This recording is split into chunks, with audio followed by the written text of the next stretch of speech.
Europe 1 13h. Et jusqu'à 14h, on décrypte l'actualité avec vous, Céline Géraud. Vos invités, aujourd'hui le chroniqueur politique Olivier d'Artigol et Philippe Bilger, magistrat honoraire et président de l'Institut de la Parole. Et avec aussi, on le rappelle, les auditeurs d'Europe 1 qui peuvent nous appeler au 01 80 20 39 21. Appelez-nous, vous êtes les bienvenus.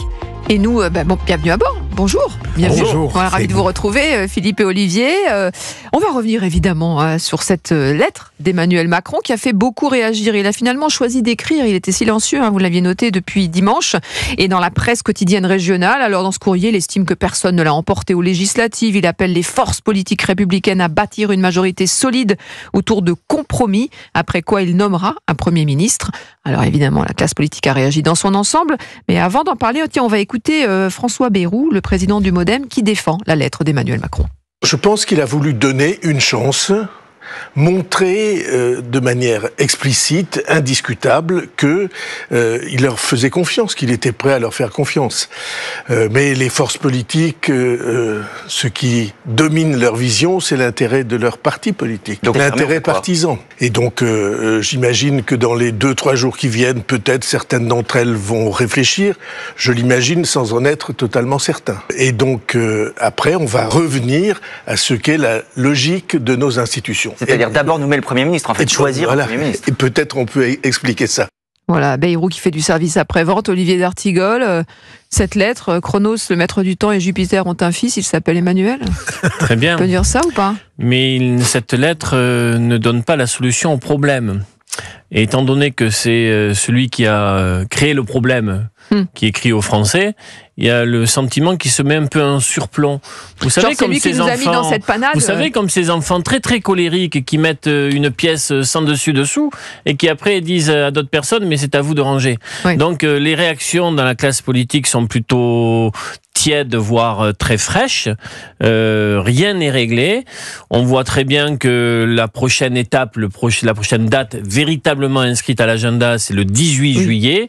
Installation de la nouvelle mandature de l'Assemblée, élection perchoir, constitution des groupes politiques avec des fractures au sein des 3 coalitions. On verra au moins dans 2 coalitions. On verra de quelle nature et sur quel volume, notamment ce qui va se jouer au sein du nouveau Front populaire. Oui. Est-ce que le groupe socialiste aura plus d'élus que les Insoumis?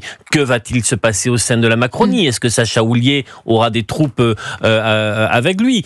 Quid de l'offensive idéologique, politique très forte de Laurent Wauquiez, qui vient tonitruant imposer une ligne d'autonomie forte, mais ça semblait ne pas être véritablement vers quoi regarder Olivier Marleix et d'autres.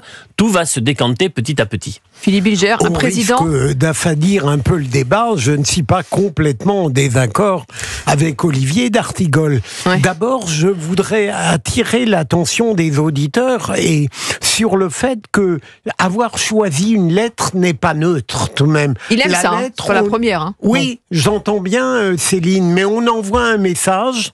On a la certitude de n'avoir pas de réplique immédiate. Ça n'est pas la même chose que de s'abandonner à un véritable et authentique entretien si on avait pu trouver des interlocuteurs médiatiques à la hauteur. Mais là, il se place un peu au-dessus de la mêlée, comme il aime le faire de temps en temps, alors qu'il est capable, par d'autres moments, d'aller vraiment sur le terrain pour se retrousser les manches. Mais tout de même, la lettre... C'est une sorte d'opération de diversion. Deuxième élément, Olivier a tout à fait raison, je trouve un petit peu surprenant qu'on propose une solution qu'on sait aujourd'hui impraticable, en réalité pour faire peser l'échec, le moment venu, sur les partis à l'Assemblée nationale, alors que le responsable initial et capital, c'est lui. Alors, en creux, il appelle clairement il demande aux responsables politiques qui sont au pied du mur de s'unir pour une grande coalition des forces républicaines, mais sans LFI ni LERN, selon l'Élysée. Sans LFI, c'est pas très net dans ce qu'il écrit. Oui, mais c'est suggéré. Sans le Rassemblement national, à coup sûr. Et il dit donc à cet arc, entendez-vous, mettez-vous d'accord. Les Français attendent de vous il dit c'est le message des urnes, que vous puissiez travailler ensemble, mais sans qu'il ne donne 2-3 axes prioritaires, sans qu'il ne dessine. Est-ce qu'il est encore crédible dans cet exercice aujourd'hui, franchement? On peut se parler franchement. Moi, je crois qu'il y a dans le pays un profond rejet de la personnalité d'Emmanuel Macron, notamment sur est-ce qu'il nous considère? Oui. Est-ce que il est à Washington, il envoie cette petite lettre le soir, il l'a fait publier dans la presse régionale. Du point de cette semaine, qu'avez-vous fait du pays? Et donc il y a quelque chose véritablement de douloureux pour lui. Il essaye mais là sa lettre s'adresse, il me semble, davantage aux chefs de parti. Bien sûr, aux responsables de parti. Et aux responsables politiques. Unissez-vous. Vous êtes au pied du mur, unissez-vous. Sauf que si on en est là, c'est à cause de lui. Français, d'après moi. Philippe Bilger. Du point, moi, la une de Libération ce matin, le mauvais joueur, c'est assez cela aussi. Vous allez renouveler votre abonnement à Libé. Voilà, mais je ne le lis quasiment plus parce qu'il est devenu très prévisible. C'est ça. Là, en tout cas, les unes, c'est vrai qu'elles sont toujours croustillantes. Mais c'est vrai que en réalité, Céline, votre question pointe bien une totale désaffection républicaine d'une majorité de citoyens à l'égard d'Emmanuel Macron. C'est d'ailleurs dramatique pour la démocratie, en réalité, d'avoir un président dont la parole, presque par principe, ne porte plus. Les élections précédentes l'ont démontré, et Gabriel Attal en a tiré des conclusions qui ont été éclatantes. Malheureusement, il ne parvient plus, par sa parole, à offrir une solution aux crises, non seulement qu'il a créées, mais encore avant, celles qui ne dépendaient pas de lui. Gabriel Attal, dont les jours sont désormais comptés. Alors, qui, justement, pour occuper ce poste de Premier ministre? Eh bien, c'est tout l'enjeu de nos discussions dans quelques instants. Vous avez le nom? On va faire un qui-est. Vous savez, ce petit jeu-là, où on baisse toutes les cases.